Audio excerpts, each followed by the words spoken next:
अरे करम जली, तू डूबकर मर क्यों नहीं जाती? मेरे बेटे का सुकून खा गई तू। निकल जा यहाँ से, तेरा अब यहाँ कोई काम नहीं है।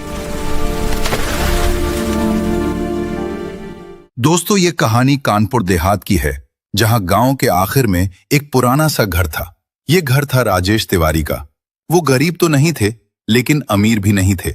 उनकी 2 बेटियां थीं, बड़ी बेटी राधा और छोटी बेटी सुनीता। राधा बचपन से ही बहुत भोली और संस्कारी थी। बचपन से ही वो दोनों बहनें साथ साथ पली बढ़ी थी। एक ही थाली में खाना खाती और एक साथ सोती।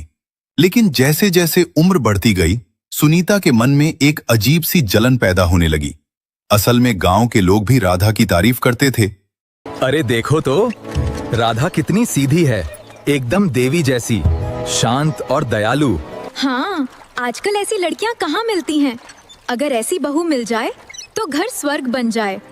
ये बातें सुनीता के कानों में जहर बनकर उतरने लगी थी। मैं सुंदर हूँ, होशियार हूँ, उसके पास तो ना अच्छी शक्ल है ना अकल, फिर भी सब उसी की तारीफ करते फिरते हैं। राधा को ये सब पता था, लेकिन वो चुप रहती थी, क्योंकि वो सोचती थी गीता मेरी छोटी बहन है, समय के साथ साथ समझ जाएगी।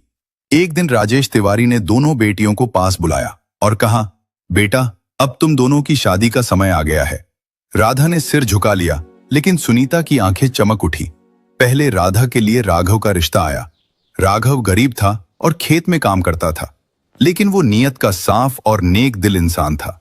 सुनीता ने जब ये सुना कि राघव गरीब है और वो खेत में काम करता है, तो वो हंस पड़ी और बोली, वाह, बड़ी बहन को तो खेती करने वाला किसान मिल गया है। अब तो तुम्हारी जिंदगी मजे में कटेगी।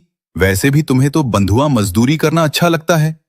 सुनीता की बात पर राधा ने कुछ नहीं कहा, लेकिन राजेश तिवारी बोले, हाँ, वो गरीब है तो क्या हुआ, लेकिन मेहनती और ईमानदार होने के साथ साथ वो नेक दिल भी है और राधा उसके साथ बहुत खुश रहेगी।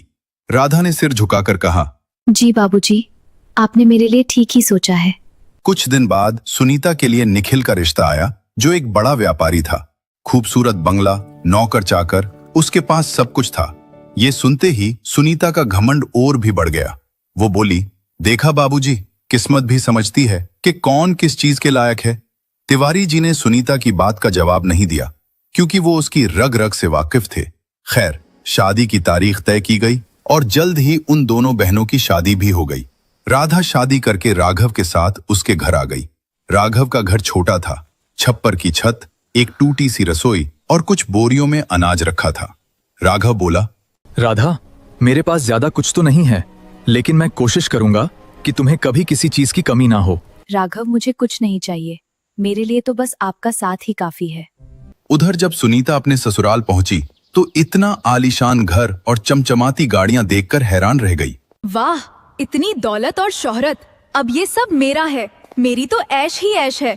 अब तो राधा मुझसे नजर तक नहीं मिला पाएगी। इस तरह दौलत और शोहरत के नशे ने सुनीता का घमंड दुगना कर दिया था।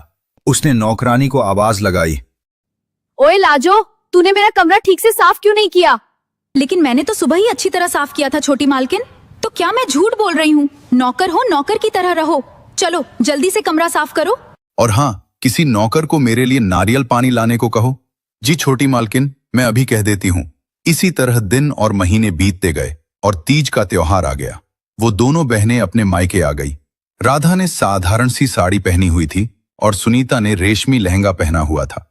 उसके हाथों में रंग बिरंगी चूड़ियां और गले में सोने का हार था। गांव की कुछ औरतें तीज का टोटका करने आई हुई थी। तभी सुनीता ने अपनी बहन का मजाक उड़ाते हुए कहा, और बताओ राधा, क्या चल रहा है? राघव जीजू खाना भी देते हैं या नहीं? अरे मैं तो भूल ही गई, उनके यहाँ तो खुद खाने के लाले पड़े हुए हैं, वो तुझे कहाँ से खिलाएंगे? सुनीता की कड़वी बातें सुनकर राधा का दिल टूट गया, लेकिन अपनी बहन को नीचा दिखाकर सुनीता को बड़ा मजा आ रहा था। दिन ढलने तक दोनों बहनें अपने अपने ससुराल लौट गईं। दिन बीत रहे थे, लेकिन राधा की जिंदगी आसान नहीं थी। वो सुबह सूरज निकलने से पहले उठती, चूल्हा जलाती, खाना बनाती और फिर पति राघव के साथ खेत चली जाती। वहां दिन भर मेहनत करती। शाम होते होते राधा थक कर चूर हो जाती थी, लेकिन उसने कभी शिकायत नहीं की। एक दिन राघव ने उससे पूछा, राधा, क्या तुम मुझसे नाराज हो क्योंकि मैं तुम्हें वो आराम की जिंदगी नहीं दे पा रहा जिसके बारे में तुमने सोचा होगा?